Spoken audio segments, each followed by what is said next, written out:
میرا نام نعمان علی اتاری ہے۔ میرا سوال یہ ہے کہ جس طرح انبیاء کرام علیہ السلام اپنی قبروں میں زندہ ہوتے ہیں تو اسی طرح کیا اولیاء کرام بھی اپنی قبروں میں زندہ ہوتے ہیں؟ نیک مومن کی جو قبر ہوتی ہے اس میں بھی اللہ پاک کی رحمت سے جسموں کے زندہ ہونے کے واقعات یہ مشاہد ہیں، یعنی یہ کوئی ایسی بات نہیں کہ جس کو دیکھا نہ گیا ہو۔ اب بھی بعض اوقات ایسا ہوتا ہے کہ برسوں کے بعد قبریں کھل رہی ہوتی ہیں اور اللہ پاک نے ان کے جسموں کو سلامت رکھا ہوا ہوتا ہے، تو اولیاء کے جسموں کو بھی اللہ پاک یہ سلامت رکھتا ہے۔ اسی طرح جو حفاظ ہیں، جو قرآن پر عمل کرنے والے ہیں، ان کے جسموں کو بھی سلامت رکھتا ہے۔ کثرت کے ساتھ درود پاک پڑھنے والا، اللہ کی بارگاہ میں توبہ کر کے پھر کبھی نافرمانی نہ کرنے والا جسم، ان تمام کے حوالے سے کتابوں کے اندر یہ مذکور ہے، یہ لکھا ہوا ہے کہ ان کے جسم بھی قبر کے اندر سلامت رہتے ہیں، اور یہ اللہ پاک کی رحمت ہے کہ وہ اپنے انبیاء کرام بالخصوص نبی پاک صلی اللہ علیہ وسلم کے صدقے میں یہ انعام دوسروں کو عطا فرمانا چاہے تو عطا فرما سکتا ہے۔ تو ایسے واقعات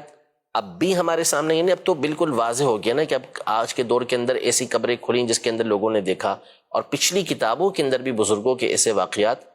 موجود ہیں، مستند کتابوں کے اندر موجود ہیں۔ جسم سلامت ہونا ایک حیات کے حوالے سے، جیسے سوال ان کا نا حیات نبی اور حیات جی، اسی طرح جو حیات کا معاملہ ہے تو دیکھیں روح تو کبھی نہیں مرتی، ٹھیک، روح ہمیشہ یہ زندہ رہتی ہے۔ روح کے مرنے کا قول کرنا یہ تو گمراہی ہے۔ موت جو نام ہے وہ روح کے جسم سے جدا ہونے کا نام ہے، اس کے بعد جو روح ہے اس کا تعلق جسم کے ساتھ رہتا ہے، حتیٰ کہ کافر کا بھی رہتا ہے، اس کی روح کا بھی تعلق اس کے جسم کے ساتھ ختم نہیں ہوتا۔ جو عذاب ہوتا ہے یہ جسم اور روح دونوں کے اوپر ہو رہا ہوتا ہے۔ اسی طرح نیک لوگوں کے اوپر جو انعام ہوتا ہے تو وہ جسم اور روح دونوں کے اوپر ہوتا ہے، یعنی ایسا نہیں کہ اکیلے روح کو سکون مل رہا ہے، لطف مل رہا ہے۔ اسی لیے تو دیکھیں کہ جسم ہوتا ہے قبر کے اندر، روح کسی بھی مقام پر ہو، جو مختلف احادیث کے اندر مختلف جو ہے وہ روحوں کے بارے میں ہے کہ کہاں کون سی روح رہے گی، تو پھر بھی جب بندہ قبر پر جاتا ہے تو قبر کے اندر جو مردہ ہوتا ہے وہ اس کو پہچانتے ہیں، حدیثوں کے اندر موجود ہے، سلام کرتا ہے تو اس کے سلام کا جواب دیتا ہے، وہ اس کا قریبی ہوتا ہے تو اس سے اس کو انسیت حاصل ہوتی ہے۔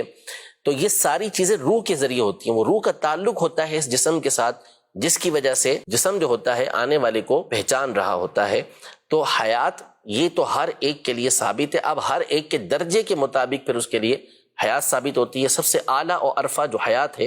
وہ انبیاء کرام علیہ السلام کی، شہداء کرام سے بھی بڑھ کر حیات ہے۔ اور نبی پاک صلی اللہ علیہ وسلم نے تو واضح طور پر جب درود پاک کے حوالے سے بیان کیا تو صحابی نے جو عرض کیا تھا جی کہ آپ جب قبر میں تشریف فرما ہوں گے تو کیا اس وقت بھی یہ آواز پہنچے گی، آپ ان لوگوں کا درود اسلام آپ تک پہنچے گا؟ تو نبی پاک صلی اللہ علیہ وسلم نے واضح طور پہ فرما دیا کہ ان اللہ حرم علی الارض ان تأکل اجساد الانبیاء، کہ بے شک اللہ پاک نے زمین پر اس بات کو حرام کر دیا کہ وہ انبیاء کے جسموں کو کھائے۔ بلکہ بخاری شریف کے اندر موجود ہے، حضرت سیدنا عمر بن عبدالعزیز رضی اللہ تعالی عنہ یا کسی اور کے دور کے اندر قبر انور ہے، اس کی دیوار گر گئی تھی، ایک پاؤں ظاہر ہو گیا، تو لوگ دہشت کے اندر آ گئے کہ یہ پاؤں کس کا ظاہر ہو، کہیں نبی پاک صلی اللہ علیہ وسلم کا مبارک پاؤں نہ ہو۔ تو پھر حضرت سعید بن مسیب رضی اللہ تعالی عنہ نے پہچان لیا کہ یہ حضرت عمر کا پاؤں ہے، اللہ بالکل پاؤں بالکل سلامت، وہ حیات تھے، اس حیات تھے۔ کیوں نہ ہو نبی پاک صلی اللہ تعالی علیہ وآلہ وسلم، آپ خود فرمائیں کہ میں موسیٰ علیہ السلام کی قبر کے پاس سے گزرا، وہ اپنی قبر میں نماز پڑھ رہے تھے۔ الانبیاء احیاء فی قبورہم یصلون، فرمایا کہ انہیں وہ نماز بھی پڑھتے ہیں، اور پھر اللہ انہیں یہ طاقتیں بھی عطا فرماتا ہے، جہاں چاہیں وہ تصرف بھی فرمائیں اور وہاں جہاں بھی سکیں۔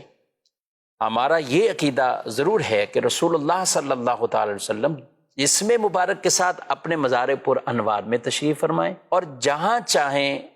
اللہ کی عطا سے وہاں جا سکتے ہیں۔ یہ نہیں ہے کہ ہر جگہ آپ موجود ہیں، ہر محفل میں آپ باقاعدہ تشریف فرما ہوتے ہیں اور جاتے ہیں جسم مبارک کے ساتھ، یہ نہیں، علم کے ساتھ سب کو مشاہدہ فرما رہے ہیں، پوری کائنات کو مشاہدہ فرما رہے ہیں، اور ہماری آوازوں کو، ہماری فریادوں کو وہ باقاعدہ سنتے ہیں۔ میرے امام اعلی حضرت فرماتے ہیں،